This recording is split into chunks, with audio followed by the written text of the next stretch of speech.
सभी भाइयों को पापा यीशु का जय गौर से जय हिंदू राष्ट्र। भाई बुरा मत मानना, हिंदू भाइयों का मैं हूँ भाई और क्रिश्चियनों का हूँ पापा। भाई अब सुनो दोस्तों, इस पवित्र बाइबल के अंदर, चर्चों के अंदर, बहुत से चर्चों में से एक प्रार्थना होती है इनकी। अधिकतर तुमने इनकी एक प्रार्थना सुनी है, हे पिता हमारे तू जो स्वर्ग में है, तेरा राज इस पृथ्वी पर आए जैसे कि तेरा राज स्वर्ग में है। ठीक है दोस्तों, ये एक प्रार्थना है। उसमें ये कहते हैं कि हे पिता, जैसा तेरा राज स्वर्ग में है वैसा ही तेरा राज इस पृथ्वी पर आए। ठीक है, और ऐसा कह के अनु तेरी इच्छा पूरी हो, और ये प्रार्थना करते हैं। तो भाई मैं इस प्रार्थना को कह रहा हूँ कि भाई क्रिश्चियन भाइयों, पापा बोल रहे हैं ये प्रार्थना गलत है, ये सही प्रार्थना नहीं है। अब कोई कहे सही बता दे भाई, तो सही सही सही अभी टाइम नहीं है, अभी अभी वक्त नहीं है बच्चा।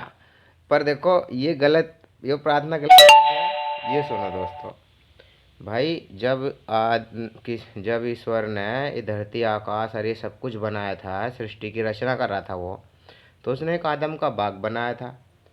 उस आदम के बाग में उसकी बिना इच्छा के वहाँ पे एक सांप आ गया। मतलब इस सृष्टि के अंदर, मतलब इस सृष्टि जो भाई बनाई, उसने एक आदम का बाग लगाया कहीं, वो सृष्टि, मतलब वो सृष्टि करी ना उसने, तो उस सृष्टि के अंदर एक सांप आ गया।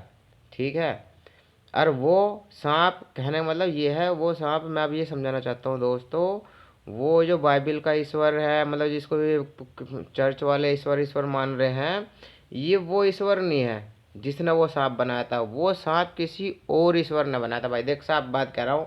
जैसा सब कहते हैं ना ईश्वर एक है, ईश्वर एक है, मैं नहीं मानता ईश्वर एक है, मैं तो बहुत सारे मानता हूँ भाई। मर्जी है अपने जिसको मानो।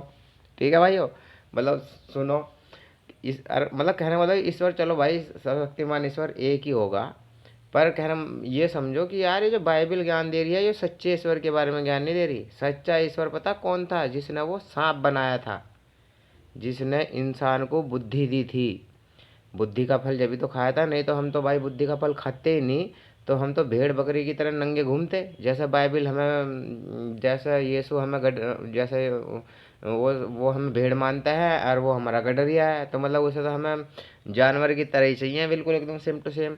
पर मैं एक बात बताना चाह रहा हूँ दोस्तों, ये समझो यार, जब ईश्वर का राज, उसने सृष्टि बनाई यहाँ, भाई आदम का बाग बनाया, तो यहाँ जब उसकी हानि चली, उसका कोई पापा था, तभी तो उसके राज में उसने सांप बना दिया। समझ रहे हो दोस्तों, कोई उससे भी तकड़ी पावरफुल चीज़ थी। अब नो समझो भाई, कोई ईश्वर, अब नॉर्मल सी चीज़ समझो यार, एक ईश्वर है जो सब कुछ कर सकता है, सब कुछ कर सकता है, ये है। तो भाई उसके राज में कोई कुछ कर सकता है क्या? मतलब उसकी बिना इजाज़त के, बिना मर्जी के कोई सांप भेज सकता है या कुछ बना सकता है क्या? कोई पावरफुल बंदा हो, कोई कर सकता है क्या? नहीं कर सकता। भाई इसका मतलब ये है कि उससे भी कोई पावरफुल चीज़ है, वो है ईश्वर। ये जो बाइबल को, मतलब जिसने ये बनाई वो बनाई यार, वहाँ छोड़ दिया और वहाँ घूमते रहे और वहाँ घूमते रहे, तो भाई वो ईश्वर नहीं लगता यार उससे। इस बाइबल के हिसाब से देखा है तो, बाइबल को समझो तो फिर ऐसा लगता है कि वो ईश्वर है जिसने सांप बनाया।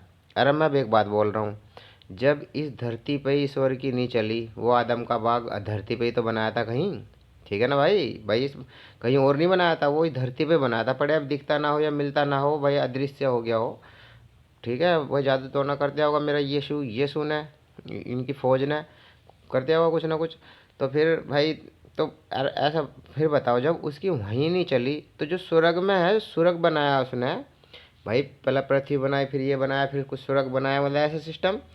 स्वर्ग कोई पहले से थोड़ी था, पहले तो अथांधकार था स्वर्ग। तो उसने जब वो, समझ गया ना इसमें नियम, वो शुरू में स्टार्टिंग में वो ये बनाया वो बनाया, उसमें जब स्वर्ग भी बनाया, तो स्वर्ग के साथ ही फिर ये धरती भी बनाई थी।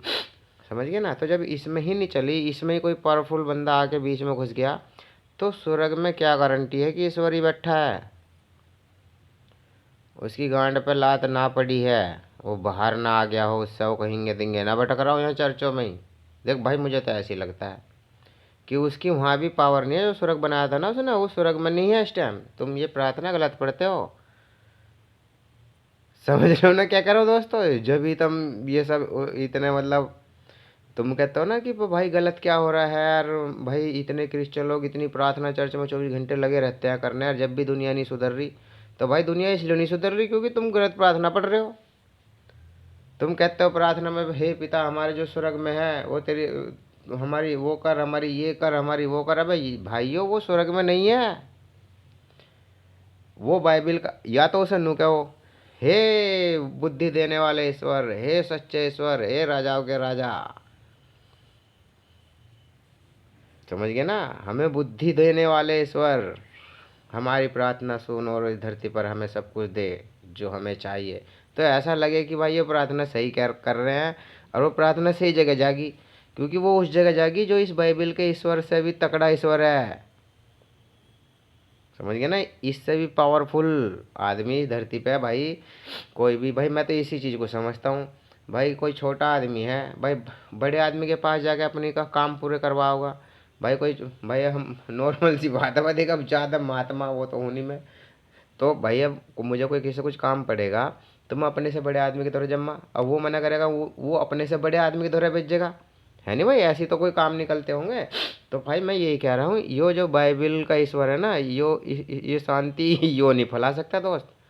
मुझे लग रहा है इससे बड़ी पावरफुल वो है, पावरफुल वो चीज़ है जो वो जिसने वो सांप बनाया था।